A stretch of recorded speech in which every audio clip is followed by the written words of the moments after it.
The purpose of this video is, well, hello. And the purpose of this video is to show you a little system that you can use in your daily life to help you incorporate new language into your actual speaking.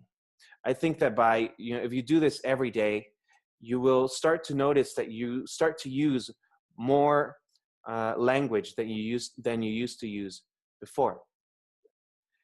This is something that some students have asked me about, and the question is I know a lot of words, but when it comes time to speak, I don't use them. And this is a normal thing it's a normal thing for your active vocabulary to be a little bit smaller, to be smaller than your passive vocabulary for native speakers and for English learners. But I think that by using this system, it will allow your active vocabulary to grow. And then in our conversation classes, you can use that as an opportunity, not only to expand the vocabulary that you have, but also as an opportunity to use the vocabulary that you have been practicing every day. So I want to show you what I'm talking about. And I'm going to go ahead and share my screen with you to show you how it is that we're going to go about activating some more language in your actual speech. Okay. Okay, so the presentation is called Activating Language, and that's exactly what we want to do. We want to start activating more language, and this won't happen if we don't do it on purpose.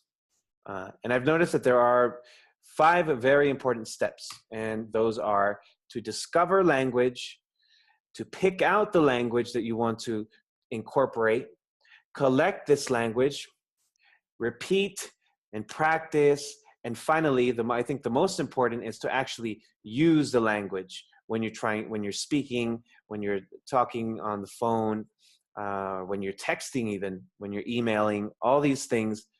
It is important to actually use the language. And we're going to look at each step more in detail. The first is to discover. We want to, of course, discover the language that we want to incorporate into our speaking. And to do this, we have to go to different sources. And what are the different sources? Of course, reading, conversations you have and conversations that you eavesdrop on. And to eavesdrop just means to listen to, to secretly listen to a conversation. Okay. And of course, if you don't live in an English-speaking country, maybe these two will be a little more difficult. But you can still read, and we still have the internet, thankfully. And you can access YouTube videos, movies, the radio, so you can still get some English that way. Okay, so after you discover, right, you're using these sources to look for the language that you want to incorporate. Okay, and then what do we want to do next? We want to pick out the language. And we don't want to just pick anything that we come across. We want to pick out language that you want to incorporate, language that you think will be useful in your speech. So maybe you hear something on the radio and you think it sounds very beautiful, but it's not something that someone would actually use when they're actually speaking. Maybe that would not be a good choice. But what would be a good choice? Maybe something that makes you say, for example, here, I've tried to say something similar to this, but this is a much better, cooler, more interesting, more expressive way to say it. If something makes you say that, that would be a perfect thing to pick out and, for you to incorporate. It also, if it's something that makes you say or makes you think, for example, I've never used that in my speech, but it would be useful. Go ahead. That's something that would be very useful for you to pick out. Or something that makes you say, I wouldn't have known how to say that. Have a way to collect this. And that's the next step, right? We want to pick out the language and then we want to collect it. And I think this is also very important because we can hear a lot of language, and we can pick it out in our minds, but if we don't actually collect it somewhere where we can go back and see it, then you're going to forget what that structure or that phrase was that you wanted to incorporate. So very important to collect the phrases and the expressions or sentences. So I'm going to show an example here with a student. This is actually a phrase and sentence library, and this is where if you take classes with me, we'll store all the vocabulary and language points that we learn. So here we don't have that many, but this is where we're going to collect the phrases, the expressions, the sentences, the sentence structures that we want to incorporate.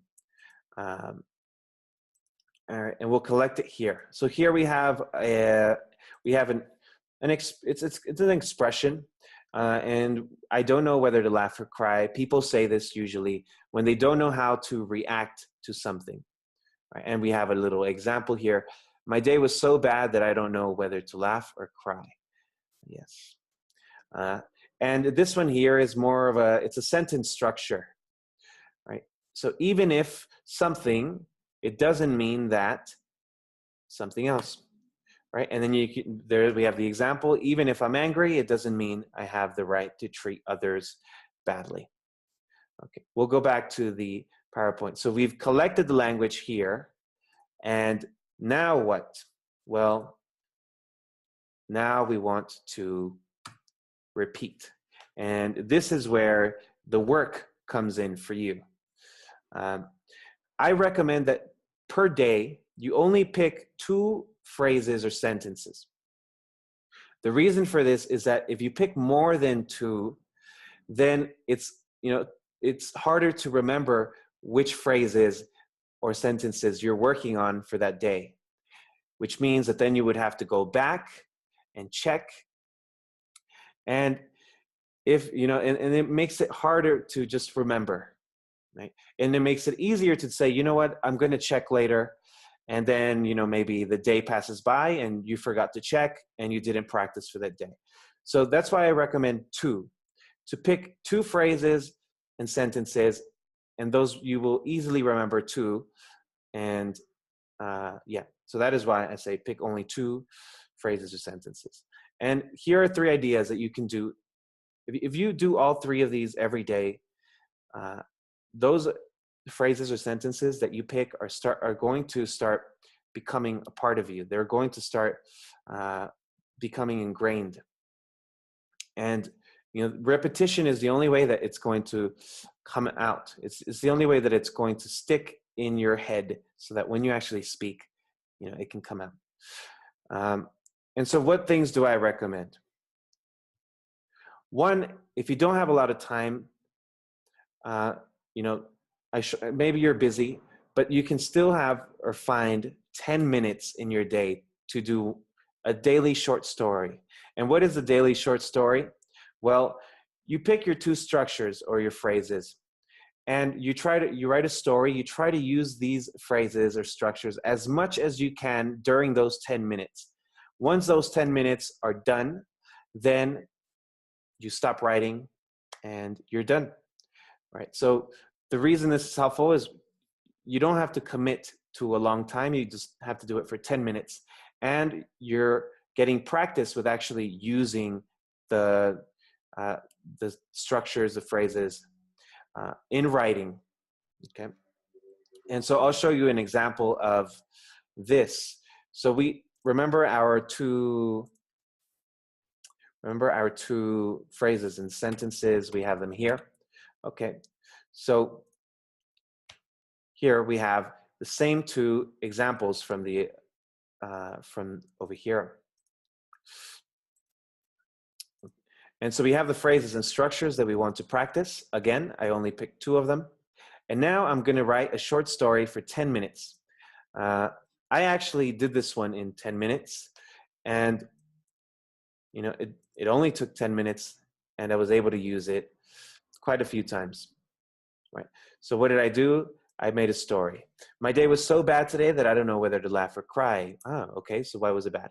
First of all, I got mugged in the morning. And I was sitting on the bench mourning my loss. A bird flew by and pooped on my brand new coat. It landed on my shoulder. So yes, even though I know I may seem a little bit sad right now, it doesn't mean that it's your fault. And here I'm using the structure, which is why I have it in bold. Even though something, I know I may seem a little bit sad right now, it doesn't mean that something else. Okay.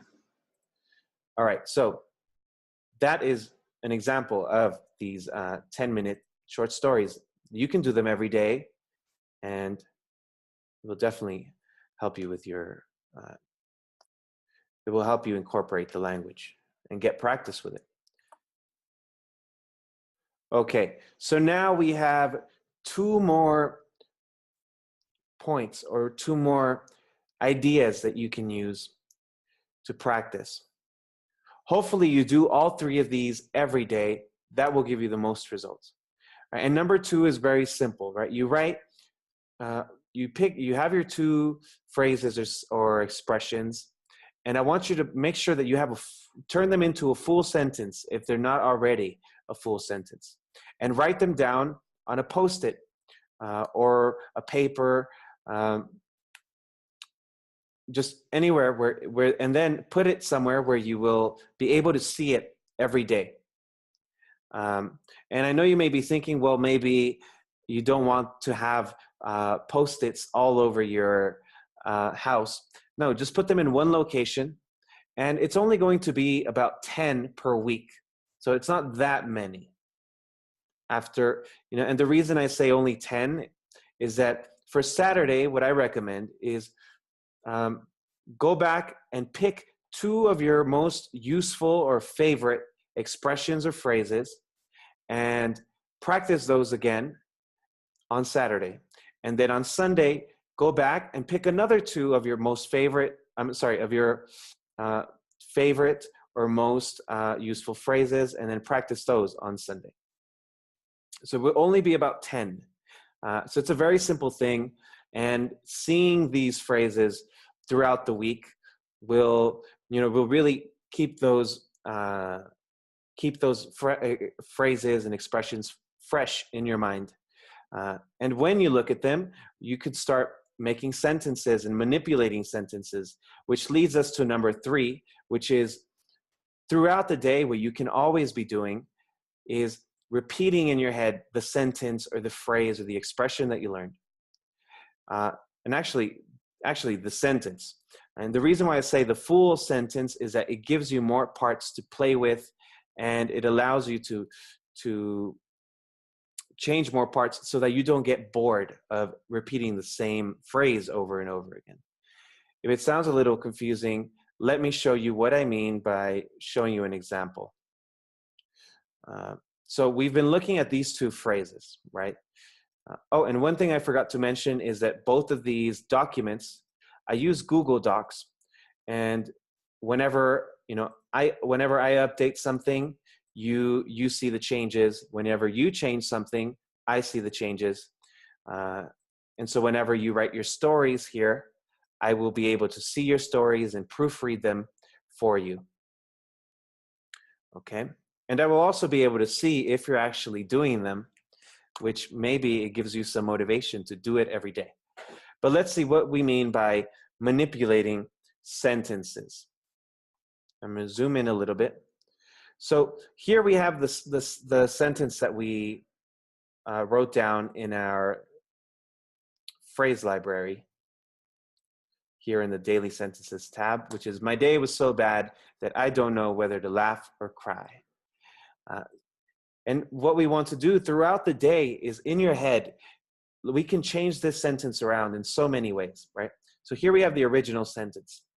Now I want you to look at the second sentence and see what changed. I'm going to give you 2 or 3 seconds. 1, 2, 3. Okay, maybe 4 seconds. 5 seconds. Okay. What did I change, right? I just changed a few things. Here we're practicing the phrase, I don't know whether to laugh or cry. And instead of my day, I changed it to Johnny's. Not day, but night was so bad.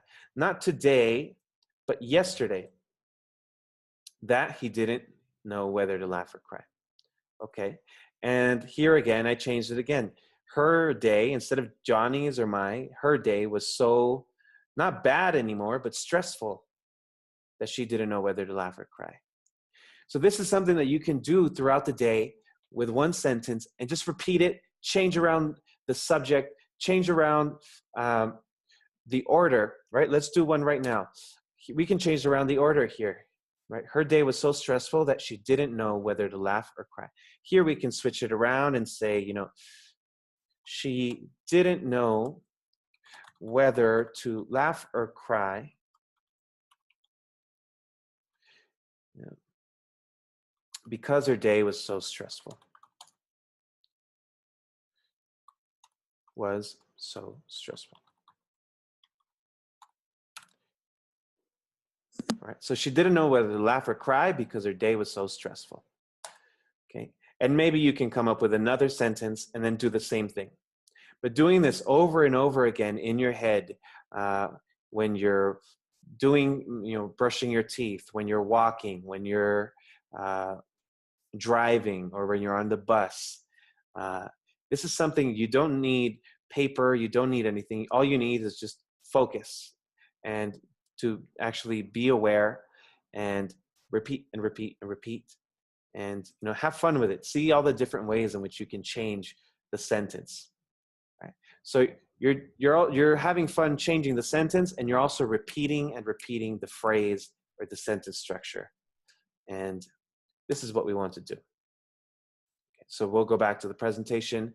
And the last part, right, is, of course, to try and use the language. If you do steps 1, 2, 3, 4, but you never try to actually do number 5, which is to actually try to use it in conversation, then, you know, it's not going to help you that much. All right, so when can you try to use the language? If you live in an English-speaking country, this is where you have an advantage. You can try to use it in the conversations that you're having with people. When texting, or, you know, even when emailing, you can try to use it and see how you can fit it in. You know, I think about it, because I'm doing this with Spanish, I think about it like a game to see if I can incorporate that, or actually use that expression or that structure during the, you know, in text, in conversation. When you're talking on the phone, Skype, chatting online, all these things, try to use them. Try to use the language that you've been practicing for that day. And if you picked something that is useful, then maybe the situation will come up where you actually will have to use this language, and where it will be useful, right? And now, if you don't live in an English-speaking country, of course, you can always come to class and try to use this in our classes that we have. All right. You know, if you're in an English-speaking country, or if you're, you know, if you aren't, this, you know, our classes are also an opportunity for you to use the language that you have been practicing, right? Oh, and one thing I forgot. Oh, so yeah, like I said, think of it like a game to see if you can incorporate the language into the conversation.